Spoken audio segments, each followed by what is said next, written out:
Langsung. Cek.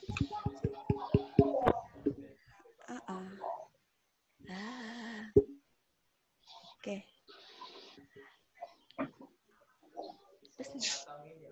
Terus nanti buka materi ini aku kais lo bro.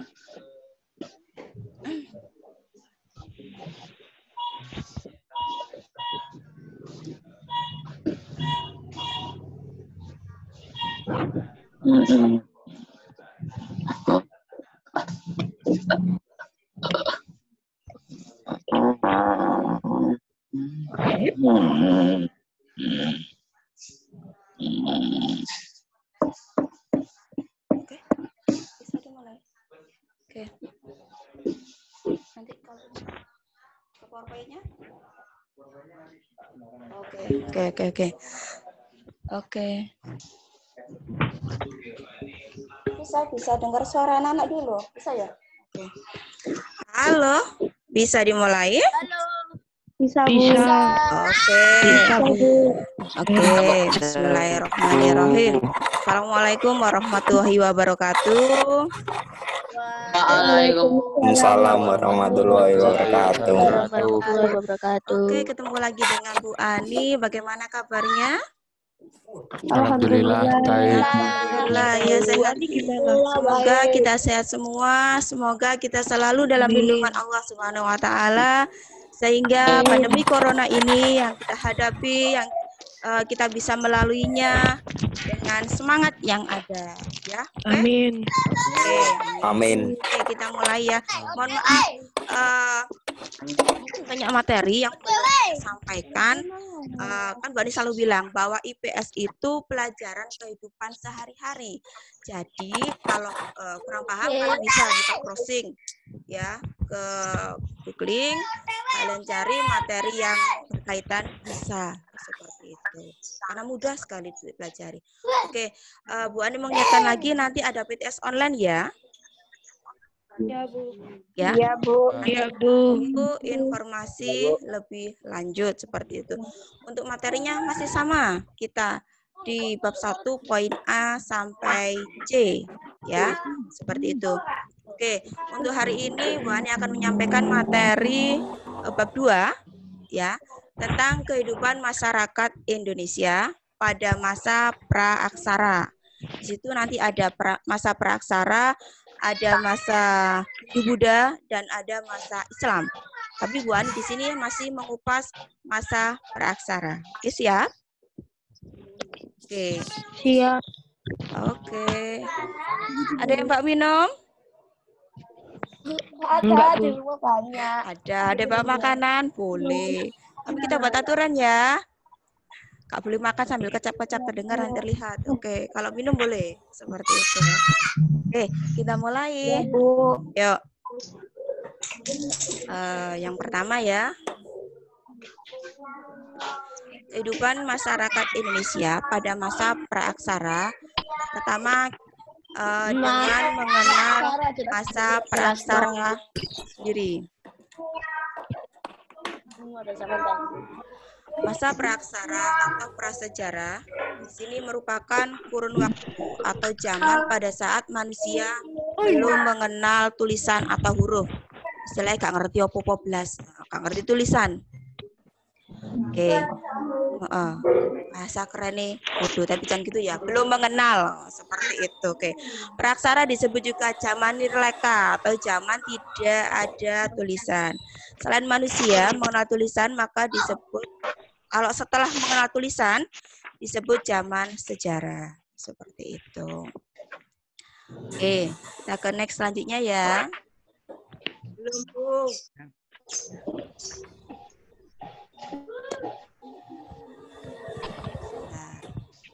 Oke. Sumber utama zaman prasejarah adalah benda berupa fosil atau artefak ya.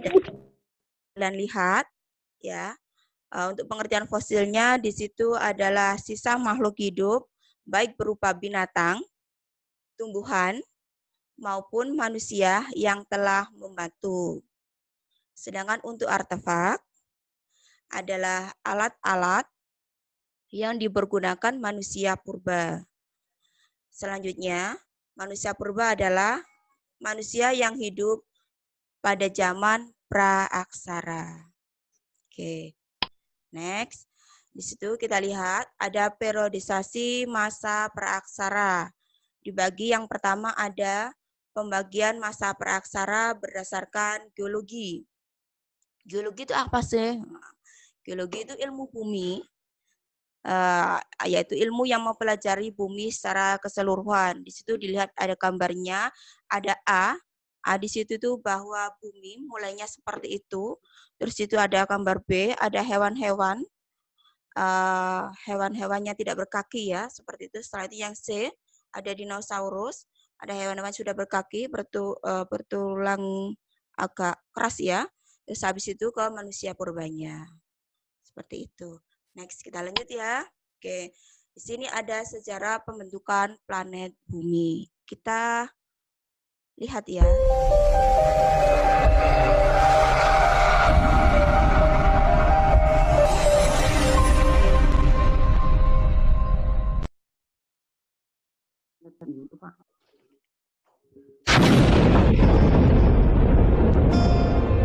Proses pembentukan kita.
Oke, next. Dari tayangan tadi, kalian bisa melihat bahwa di situ dikelompokkan berdasarkan hal ini terjadinya bumi sampai sekarang dibagi ke dalam 4 zaman, ya. Zaman tersebut masuk dalam pembabakan prasejarah, ya. Yang pertama ada zaman Arkeozoikum, yaitu merupakan zaman tertua berlangsung kira-kira 2.500 juta tahun yang lalu. Pada masa itu bumi dalam proses pembentukan, ya. Permukaan bumi masih sangat panas sehingga belum terdapat makhluk hidup yang tinggal di bumi. Yang selanjutnya zaman Paleozoikum, yaitu disebut juga sebagai zaman primer, yaitu berlangsungnya kira-kira 340 juta tahun yang lalu. Zaman ini ditandai dengan terjadinya penurunan suhu yang amat drastis di bumi mulai mendingin.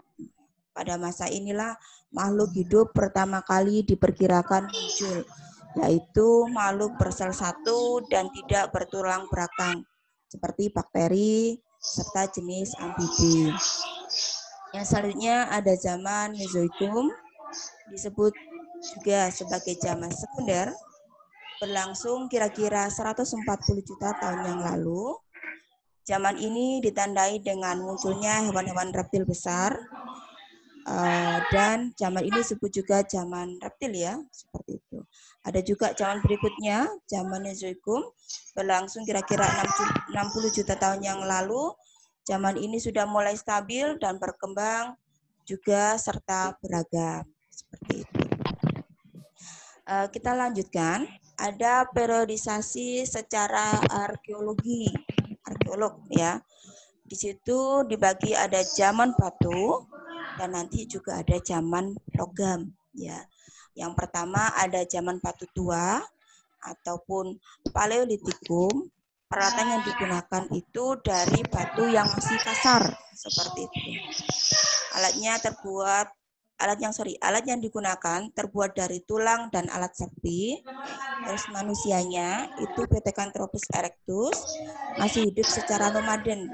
Nomaden itu berpindah-pindah. Jadi kalau misalnya daerahnya ataupun tanahnya masih produktif, masih bisa digali, masih misalnya ada makanan buah-buahan ataupun biji-bijian ataupun ikan yang ada di situ, dia akan tinggal di situ. Ataupun dekat aliran sungai, sungainya itu masih jernih, bisa dikonsumsi, diminum, dia akan tinggal di situ.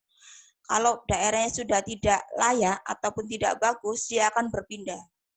Nah, itu pada zaman manusia Pithecanthropus erectus, ya.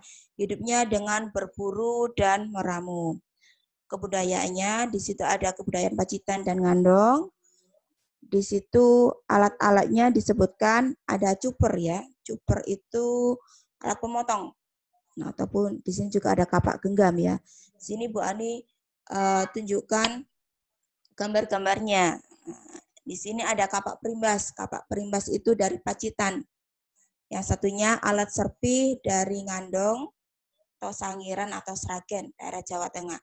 Batu-batu yang ada itu digunakan sebagai alat ataupun dalam kehidupan sehari-hari dia untuk berburu sama meramu, misalnya memotong sejenis kayak pisau, seperti itu.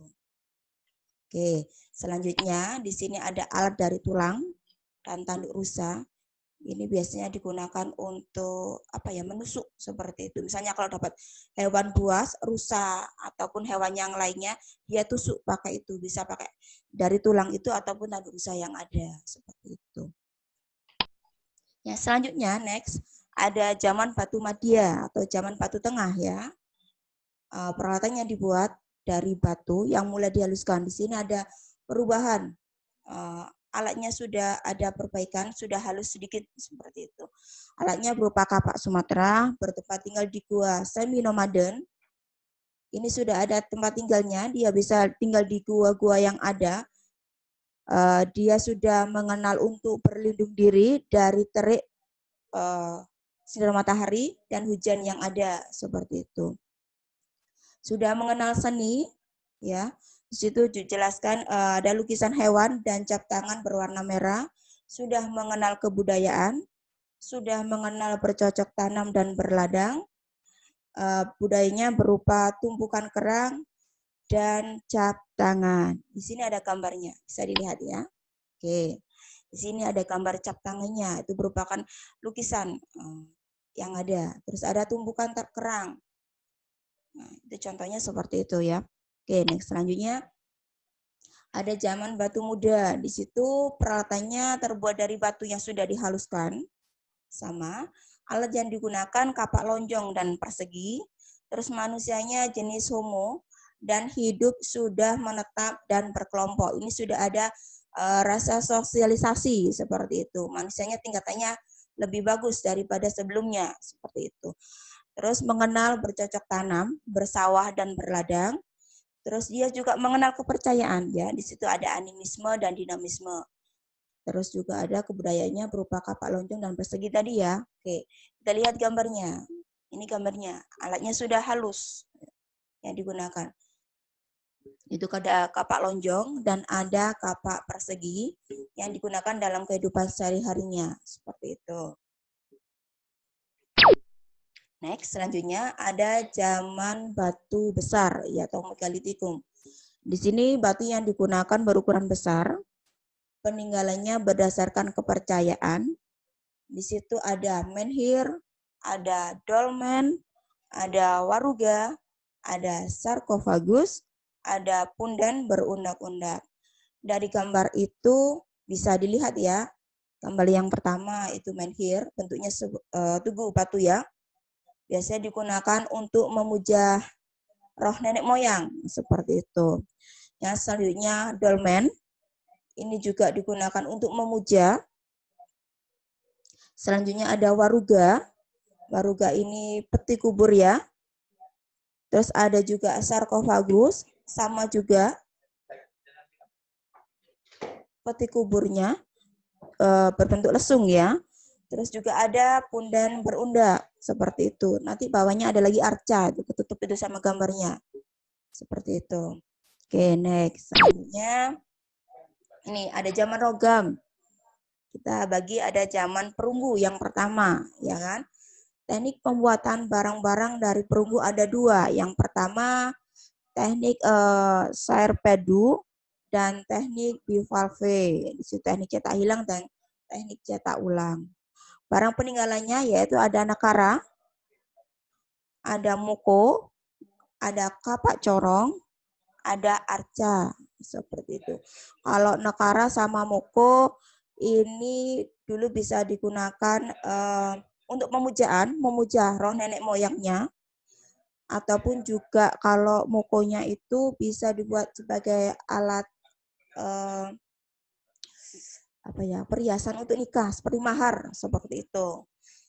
Terus ada kapak corongnya digunakan juga untuk kehidupan sehari-harinya, juga arcanya masih belum bagus ya, tetapi sudah berbentuk logam seperti itu. Next, selanjutnya ada zaman besi. Peninggalannya berupa mata panah dan mata tombak. Dilihat dari gambarnya ya. Oke, itu sudah ada penghalusan dan perbaikan. Manusianya sudah mengalami tingkat yang lebih bagus. Oke. Selanjutnya kita ke periodisasi masa praaksara. Di sini ada berdasarkan corak kehidupan ya. Ada masa berburu, mengumpulkan makanan tingkat sederhana itu tadi. Kegiatan pokok berburu dan mengumpulkan makanan. Alat yang digunakan berupa batu, kayu, dan tulang. Seperti kapak perimbas untuk menguliti kulit binatang. Masih tergantung kepada alam sekitar. Biasanya tinggal di tepi sungai dan masih nomaden. Itu tadi ya. Terus manusianya berupa Pithecanthropus pada masa Paleolitikum. Oke, next selanjutnya. Ada masa berburu, mengumpulkan makanan tingkat lanjut. Alat yang digunakan memasuki tradisi serpih via alat-alatnya yaitu alat dari tulang dan kapak genggam. Manusianya Pithecanthropus hidup dengan nomaden, ini sudah menetap secara berkelompok. Terus biasa hidup di gua, termasuk dalam masa Mesolitikum. Next, selanjutnya ada masa bercocok tanam. Di sini sudah membentuk perkampungan kecil, sudah ada pengelompok-kelompokan tadi ya, sehingga nanti ada kepala suku ataupun orang yang dianggap kuat yang ditunjuk untuk memimpin seperti itu. Terus ada manusianya berjenis Homo soloensis dan wajakensis. Terus sudah mengenal berladang tetapi tidak mentap. Terus alat-alatnya berasal dari batu yang sudah dihaluskan dan sudah mengenal gerabah. Tahu gerabah ya? Seperti kapak lonjong untuk mencangkul dan beliung persegi untuk mencangkul dan penebang kayu. Sudah mengenal sistem kepercayaan pada masa Neolitikum. Oke, selanjutnya ada masa perundakian atau masa pertukangan. Di sini manusianya sudah cerdas ya, sudah memiliki pemikiran yang lebih bagus. Dia menyempurnakan pertanian dan peternakan dari masa bercocok tanam. Terus membuat perkampungan yang lebih besar dan sudah menetap. Terus manusianya berjenis Homo sapiens yang peralatannya dari logam seperti muko. Terus ada tingginya yang merupakan warisan dari nenek moyang. Oke, selanjutnya manusia purba. Yang ketiga ya, manusia purba di Indonesia. Kita lihat di situ ada Micanthropus, yaitu manusia purba raksasa. Dilihat gambarnya ya. Oke, di situ ada ciri-cirinya. Yang pertama mempunyai tonjolan tajam di belakang kepala, ya. Terus bertulang pipi tebal dengan tonjolan kening yang mencolok, tidak mempunyai dagu, sehingga lebih menyerupai kera, ya. Terus mempunyai otot kunyah, gigi, dan rahang yang besar dan kuat. Makanya berupa tumbuh-tumbuhan.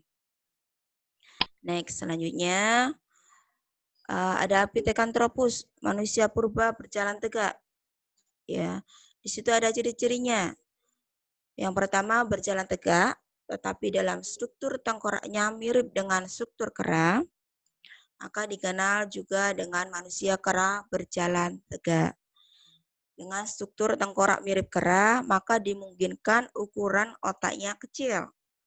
Selanjutnya, menyebabkan tingkat kecerdasan jenis manusia purba ini hampir sama, namun di atas dengan insting hewan. Instingnya masih hewan. Oke, selanjutnya, Pithecanthropus merupakan bangsa atau kaum pengumpul makanan atau food gathering ya.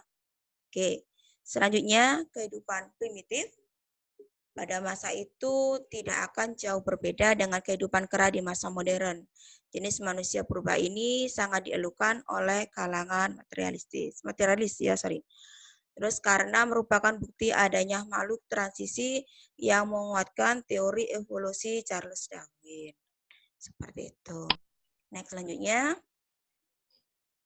ada Pithecanthropus soloensis ya. Ini ciri-cirinya.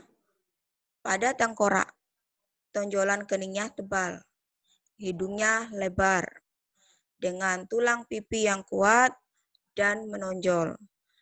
Tinggi sekitar 165 sampai 180 cm. Ya, pemakan tumbuhan dan daging ataupun pemakan segalanya seperti itu.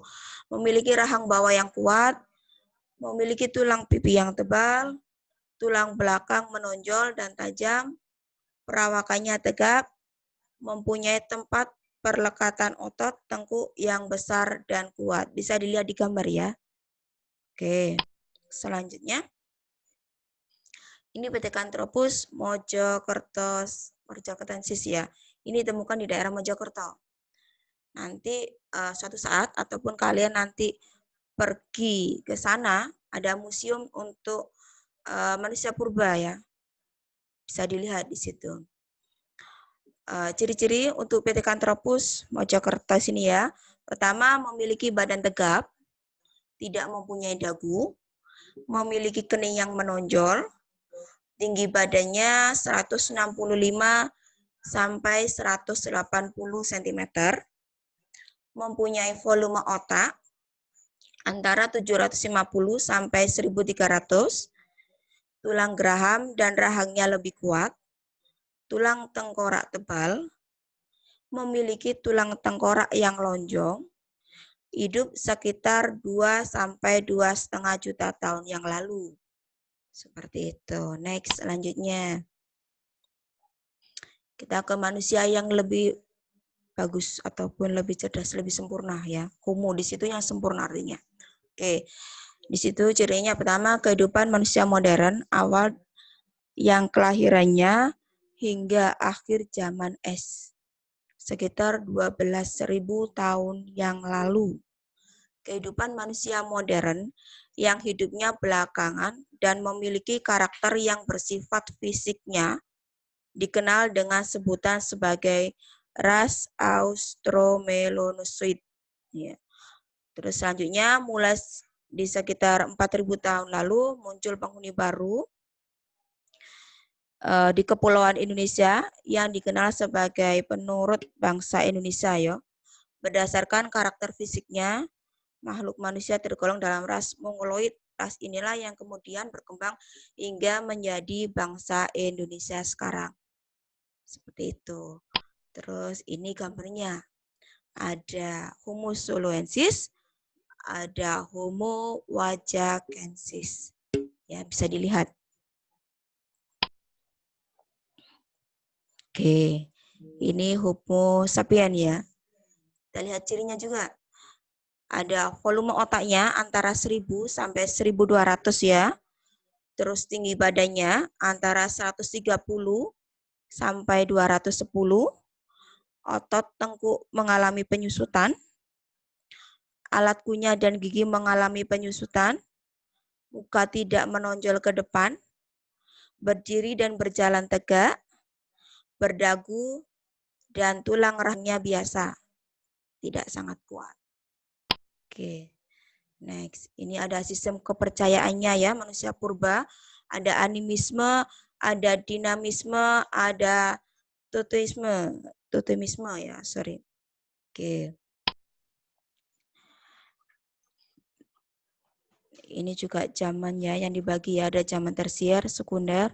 Di situ juga ada zaman Flintstone, ya kalau dulu mungkin ataupun kalian googling ya pernah lihat film Flintstone, itu film zaman batu itu juga menceritakan sama seperti itu.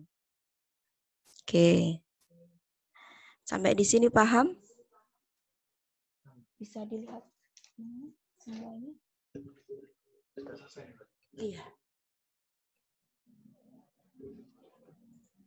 Bisa dilihat kan anak-anaknya?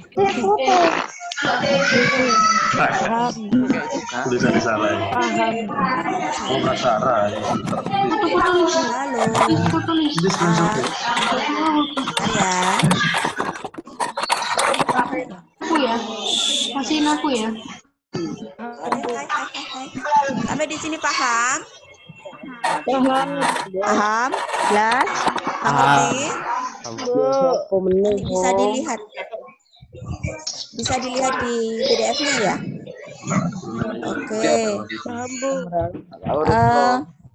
Oke, dari situ bisa kita tarik kesimpulan ya, bahwa kehidupan masyarakat Indonesia pada masa praksara, yang pertama, satu yaitu mengenal praksara itu sendiri, ya.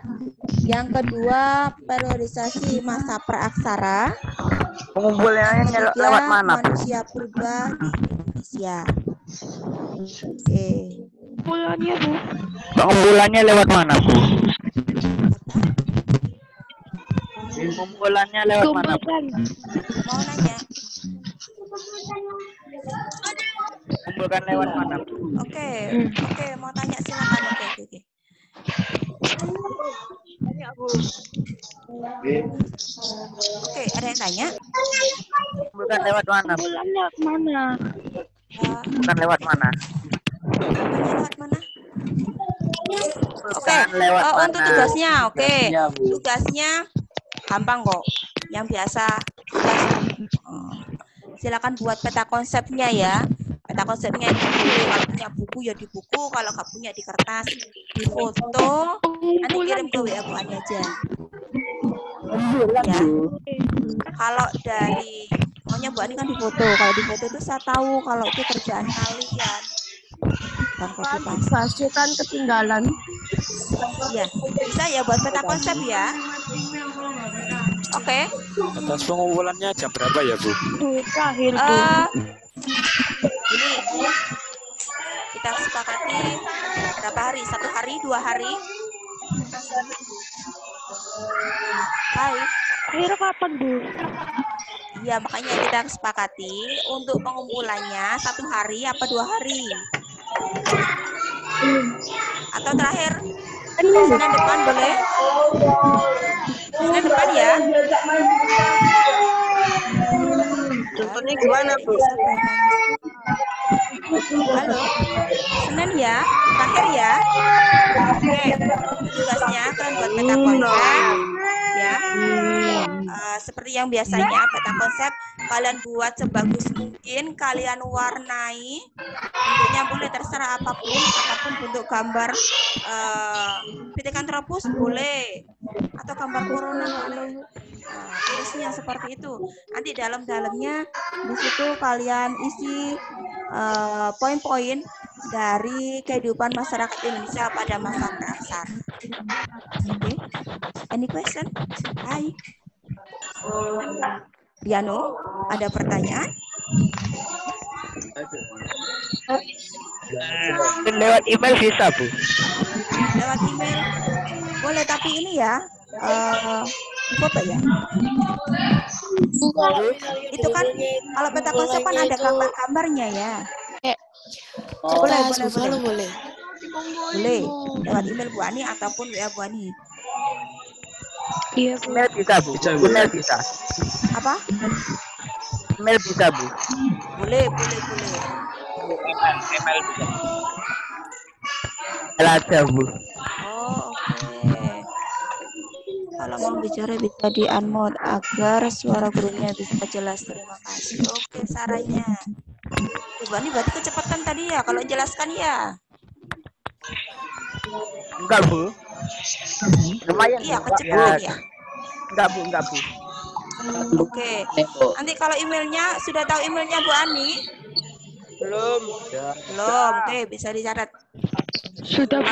Ani Kafikais ANI. Silakan, Bu. Oke. Langsung ya.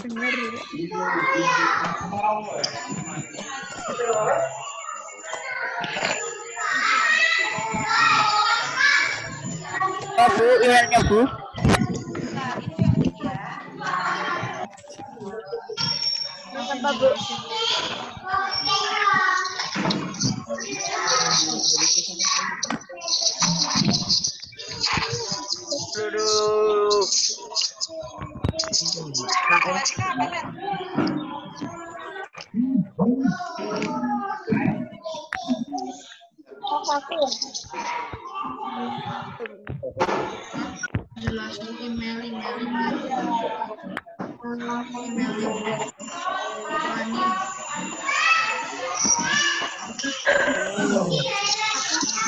Itu kalian bisa lihat itu ada emailnya Bu Ani, anikafika@gmail.com. Apa? Ataupun sebelahnya nomor telepon Bu Ani ya, bisa WA. Tuh. Oke. Tahir Senin ya, kan masih lama. Iya, Bu. Ya. Oke, semoga sehat selalu ya. Oke, jangan lupa makan yang bergizi, olahraga, untuk rebahan boleh, olahraga boleh ya. Bukan olahraga HP ya, terus game, terus jangan ya. Oke. Masih ada lama, setengah jam. Kecepatan Bu Ani. Oke, ada yang lain mau tanya boleh? Udah, Bang. Sudah paham? Oke. Nanti kalau kalian ingin lihat videonya, kalian bisa proses sendiri, googling sendiri tentang pembentukan planet bumi. Itu banyak. Ataupun nanti kalau kalian pergi ke Jatim Park 3, di situ nanti ada tempat untuk pembentukan planet bumi itu juga ada seperti itu. Terus untuk fosil-fosilnya itu ada di museum ya. Kalau sawah di hutan tular ada bentuk tengkoraknya itu ada, tetapi tidak sebanyak di Museum Sangiran. Tuh nanti kapan-kapan kita ke sana ya. Saya usulkan ke kurikulumnya ya, bagus ya. Kita nanti study tour ataupun mengunjungi museum yang ada seperti itu. Di mana, Bu? Nanti dikondisikan seperti itu. Kita berdoa aja semoga Bapak ini cepat berlalu ya, supaya kita bisa study tour seperti itu. Oke, ada yang lainnya? Halo. Oh, itu Arya. Oke. Ya, Arya, sehat? Arya 7A. Ya, Arya. Arya 7A sehat? Arya Narendra. Aduh, saya harap. Raul 7A sehat?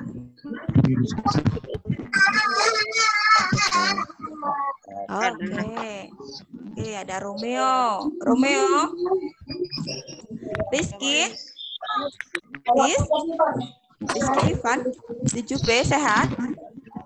Oke. Arga, Afan, Robi gak ada wajahnya Robi. Ada Ata, ada Nafisa, ada Afandi, Davanya, Aurel, Widya, Ciara, ada Ziko, Ersa, Arya. Oke, banyak sekali. Alhamdulillah. Oke, tetap mengikuti ya cara daring ini ya. Jangan lupa. Ya. Oke, ada pertanyaan? Waktunya masih lama. Oke, kalau Bu Ani suka ini ya, langsung ya. Kapan kita ketemu lagi ya? Oke. Oke. Halo, ada pertanyaan? Dada? Hai. Dada? Oke. Diakhiri? Ya. Oke ya, diakhiri ya. Oke. Kalau ada pertanyaan, tugasnya saya tunggu ya. Oke, saya akhiri.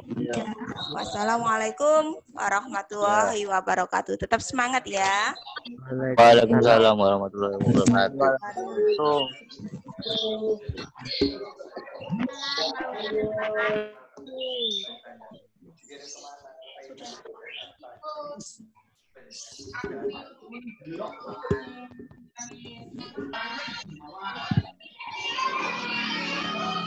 Sudah.